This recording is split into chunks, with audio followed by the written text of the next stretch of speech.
Hey folks, welcome to the Deep Psychology Podcast. I'm Ross. We talk about profound personal development. You can find me on all the major podcasting platforms or head to deep-psychology.com, which is visited by thousands every month. There you'll find tons of free resources. And you can also follow the link in the description for the accompanying article, which has a couple of bonuses that we won't be covering in the podcast today. Just want to say as well that at the end of this episode, we're going to practice a 10-minute guided choiceless awareness meditation. So if you want to do that right now, you can skip ahead to the final 10 minutes. If not, we're going to discuss a little bit of the background behind choiceless awareness, go into detail into the instructions, and talk about why we do it as well. So, choiceless awareness meditation. So, there's two things I want to talk about here. One is choiceless awareness as a state, and the other is choiceless awareness as a meditation practice. And they're related, of course, but we're going to talk about the differences and why they're important. Often, as well, I see choiceless awareness talked about as kind of an idea or a philosophy or a doctrine. But to me, it's really not a philosophy or a doctrine. It's very immediate. It's a first person state or a first person meditative state. You don't have to believe that it exists necessarily. You just need to do the practice and experience it for yourself. And it's best if you've got some experience in meditation here. It's quite a subtle thing, and it's good if you've done maybe mindfulness or vipassana, similar type of meditation before. If you're a beginner, feel free to check out my guided meditation practices on YouTube. Those are very much suited to people with no experience. Choiceless awareness is a bit subtle and a bit nuanced, so it's good to have experience. Let's start then by talking about choiceless awareness as a state. So, on one hand, choiceless awareness is a state of awareness, meaning it's something we can tap into moment to moment, wherever we are. It's not an end point, it's a mode of experience that we can contact if we know what to look for. And as the name suggests, this is a state of no choice. I often call it no choice because it clarifies what choiceless awareness means. What does it feel like? Well, when I'm in choiceless awareness, what it feels like is the body is relaxed and equanimous, meaning there's no resistance in the body. And this relaxation, the equanimity, it helps your inner and outer experience fluidly appear and disappear, which it naturally tends to. It's just when we have tension in the body, it blocks things up a little bit. Even if it appears limited or dense, it can still flow, and you can see that it's more fluid than you perhaps thought. My attention is spontaneously drifting from object to object. So a thought comes up, and with that for a few seconds, I feel a sensation in my body, and with that for a few seconds, I see something around me, and with that for a few seconds. And each time I'm fully experiencing the phenomenon for a few seconds while it lasts. And I'm not choosing, I'm not directing where my attention's going. It's just I'm letting it do what it does. We'll get to that in a minute.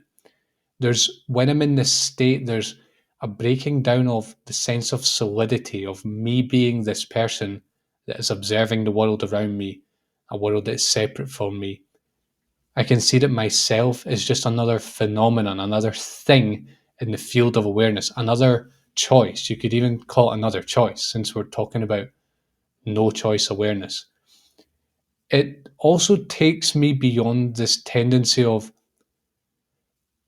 which is an important skill. This is an important skill to have, but it's limiting. The tendency of choosing certain phenomena in my senses, in my visual field, in my body, and what I'm hearing around me, and just excluding the rest, taking those that are interesting to me, that serve me, that are useful to me in some way, and then just blanking out the rest, or judging and evaluating the rest in a negative way. It takes me out of that state. And as I said, this is a healthy skill in its own right. We want to get things done in the world when we need to handle life situations. It's a good skill to have. We need to be able to discern. But when it becomes your only mode of experiencing the world, it keeps you contracted, and it sort of hinders contact with the higher states of consciousness, basically, where eventually you realize that everything in your senses is part of one taste. It's all part of your immediate direct experience, and it's part of you, essentially. So that's the state, and you don't have to be meditating to be in that state. I'd say that if you are in that state, you are meditating, but you don't need to be on a cushion. You don't need to be in a quiet room somewhere. This is a state of awareness. It's like the state of distraction is a state of awareness. The state of being happy is a state. Choiceless awareness can also be a state, just a mode of experience. Um, how do we get there though? How can we tap into that whenever we want? Practice, meditation practice. So let's talk about the meditation, do some instructions before we actually get into the meditation. If you've done meditation before, this will kind of feel like a natural extension of your previous work, especially if you've been doing concentration work, mindfulness, vipassana, that kind of thing. What we often do in meditation is that we consciously direct and redirect our attention to a particular object of focus. So maybe the breath or the body, our thoughts, the sights and sounds around us, or anything else, just a particular thing that we're experiencing. What we do in choiceless awareness and no choice awareness is that we let the object of focus be fluid. In other words, it changes, and we let it change spontaneously. We're not deciding where our attention is going. It naturally changes, it spontaneously changes as things come and go in the senses. Choiceless awareness is pretty simple. The first thing you want to do is get into your position. If you've done meditation before, you'll know. If you're not sure, you can go to the accompanying article for this, go down to meditation instructions, and you'll find a link to different meditation positions that you can try out. Once you're in a position, you follow the steps for perfect posture, which basically, in a nutshell, is feeling yourself sitting up nice and straight, but also your weight is going downwards, your shoulders are nice and low, everything in the body is nice and loose, including your face, your shoulders, your arms, your hands, your legs, and so on. You have your eyes open or closed, it's whatever you want. Once you've done that, you've just got your posture right, you've got the setup. You want to let your attention freely float throughout the sensory field. So this includes your body and your mind, just absolutely everything you're experiencing. Let your attention float from to wherever it wants to go. And then when it rests on a sight or a thought or a sound or a sensation, you run these two steps. What you do is you make it, that phenomenon, your momentary object of focus. Momentary because we're not staying with it and returning to it over and over again. At least not. We're not deciding to do that. That might happen spontaneously. This is no choice from awareness, remember. Once you've done that, once you've made it your momentary object of focus, you pour your attention into it. You're trying to perceive it as fully as possible. You're trying to detect things like location, the movement, the intensity, and so on, all the different qualities of the phenomenon that you're experiencing. You stay with that phenomenon for a few seconds, and you can either then let your attention float again, or you run the cycles with the same phenomenon, but you're trying to relinquish control of the decision. So you just open up again, and if you feel like if your attention goes to the same thing again, then fine. If it goes elsewhere, totally fine. You just work with that next thing. You make it your momentary object of focus, then you pour your attention into it, bring clarity, trying to perceive it as fully as possible, and so on. And of course, with meditation, you're not always going to be able to do this perfectly. It's a practice, it's an exercise. But when you're in choiceless awareness, what it'll feel like is that your attention is floating, then it's resting on something, you're fully experiencing whatever it rests on, and then your attention floats again, and it's off, and then it rests on something else, and you just repeat that and repeat that.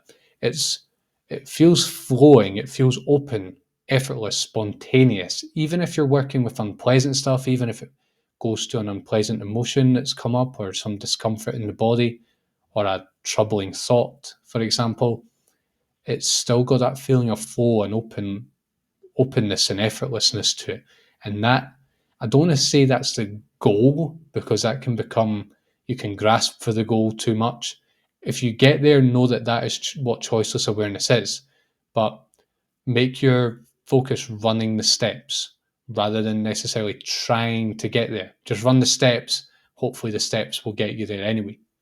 So, in the accompanying article for this video, we talk about adding labels. So we can actually label the sensations as our attention drifts between them. I don't want to do that in this video, but you can do that. You can check out the article for that. And we also cover another choiceless awareness practice, which is even, I would call it, it's called do nothing. The teacher who invented it called it do nothing. I would also call it absolute choiceless awareness, because in the choiceless awareness we're talking about, without going into too much detail, you can kind of think it as no choice mindfulness. In fact, in the sense that the object of focus is fluid and changing, but we're still exercising control and choice. We're choosing to attend deeply to things. That is still a choice. It's a choice within the paradigm of mindfulness. Um, the other one we look at in the article is very much, it goes beyond that. It goes beyond even trying to meditate in a certain way. So check that out if you're interested. Right now, we're going to go into the 10 minutes of guided meditation. Okay, so if you're sitting down, I encourage you to have the lower back touching the chair with the middle and upper back away from the back of the chair. Sit up nice and tall without straining the body. Very important that you don't strain the body. Bring the shoulders down. Often we have them high up around the ears. Bring them down. Check in with the face. Make sure that everything in the face is nice and loose. Cheeks, lips, jaw, eyes. Have your hands in a comfortable position, looking for symmetry in the arms and hands. Just loosen everything. Make sure it feels like your weight is going downwards.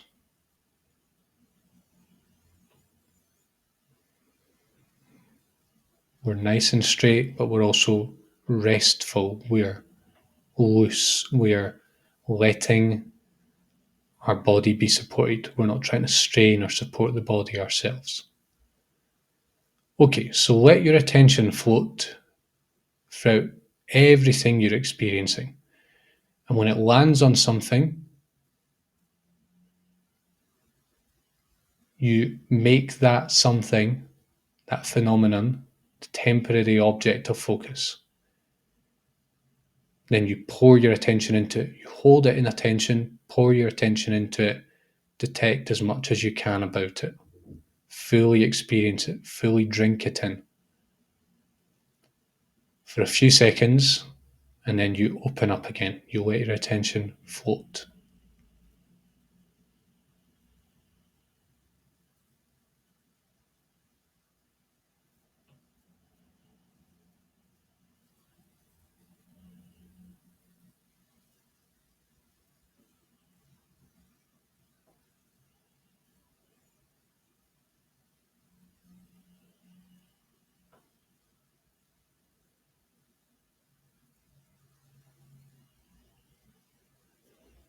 Try to relinquish control of the decision of the where do I go next. Just let your attention fall wherever it wants to fall. It will spontaneously fall on something, capture something.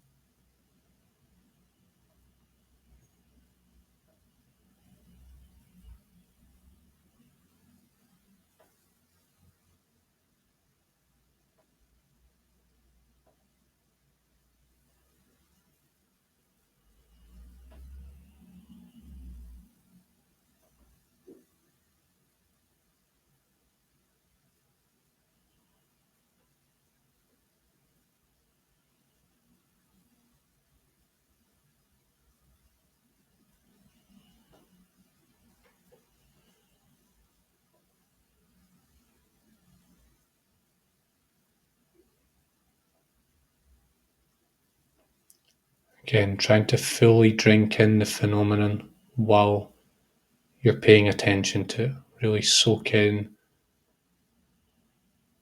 perceive it as fully as possible.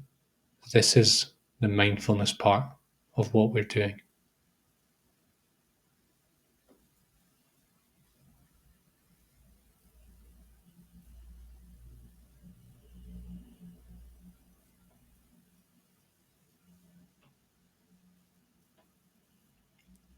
You can have the eyes open as well.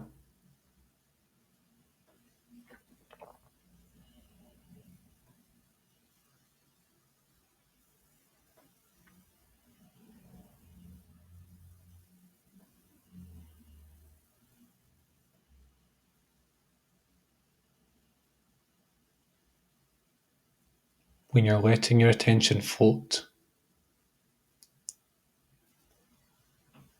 it can fall on anything. It can fall on sensations in the body, sights around you, sounds around you, thoughts, images in the mind.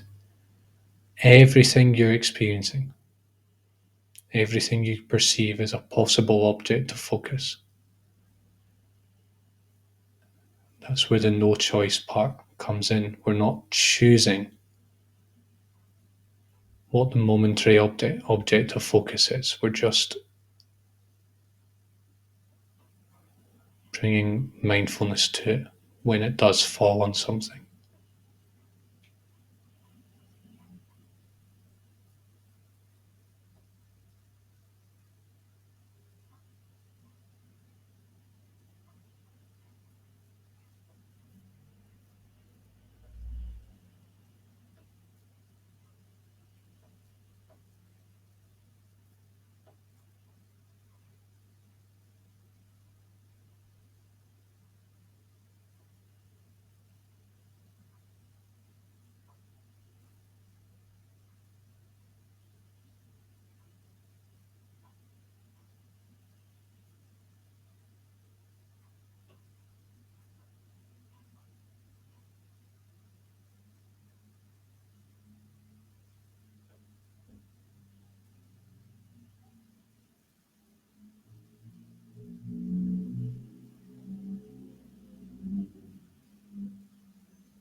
What I would suggest is that you try to establish the rhythm. Spend a few seconds with each phenomenon.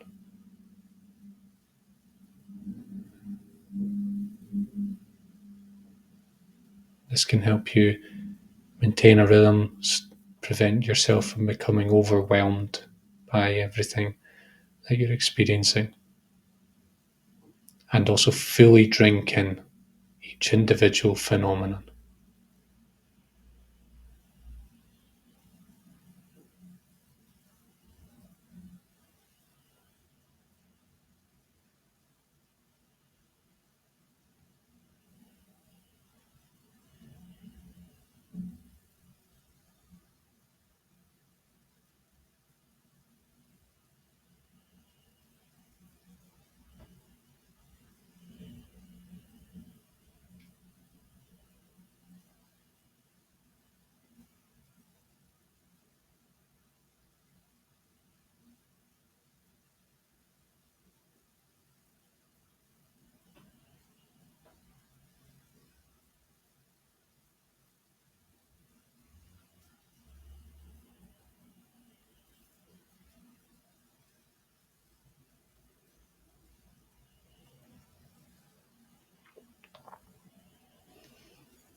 If you feel like you're in this state of choiceless awareness, just use that as a chance to go deeper, to fully drink in each phenomenon, to fully experience it.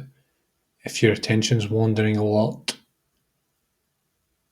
into thoughts, into the past, into the future, see if you can make those very thoughts the object of focus without directing it, your attention, it will spontaneously fall on those thoughts.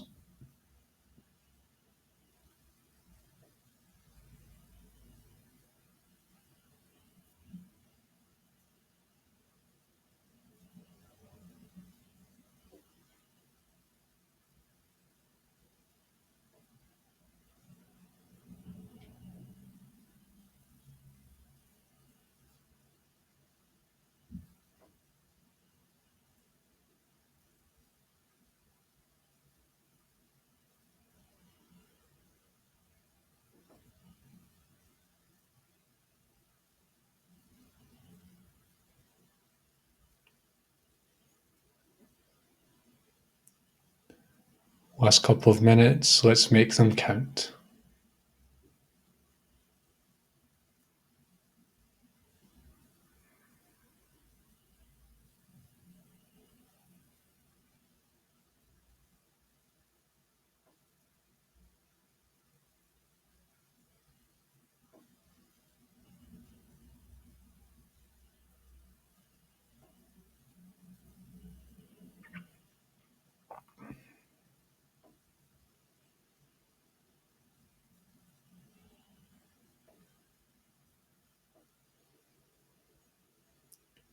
Okay, good work. Feel free to relax the body and we'll come back.